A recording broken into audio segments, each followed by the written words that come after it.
قدیم مصر کے حکمران فرعون کے بارے میں بعض تاریخی روایات میں یہ ذکر ملتا ہے کہ وہ اپنی زندگی انتہائی آرام اور عیش و عشرت میں گزارتا تھا۔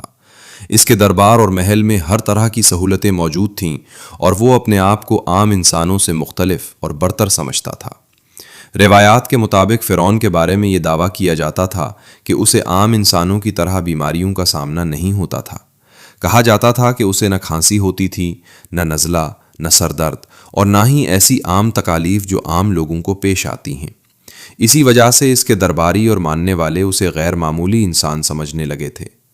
یہ بھی بیان کیا جاتا ہے کہ فرعون زیادہ تر وقت اپنے تخت یا اپنی مخصوص نشست پر ہی رہتا تھا اور بہت کم اپنی جگہ سے اٹھتا تھا۔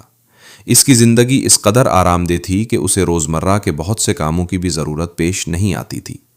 بعض روایات میں یہ بھی ذکر ملتا ہے کہ اس کی خوراک سادہ مگر مخصوص تھی اور وہ زیادہ تر کیلے کھاتا تھا۔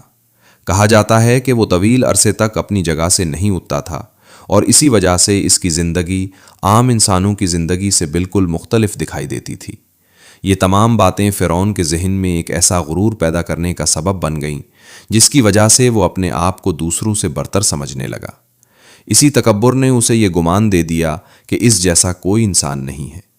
لیکن تاریخ ہمیں یہ بتاتی ہے کہ جب انسان اپنی طاقت اور آسائش کی وجہ سے غرور میں مبتلا ہو جاتا ہے تو وہ حقیقت کو دیکھنے کی صلاحیت کھو دیتا ہے۔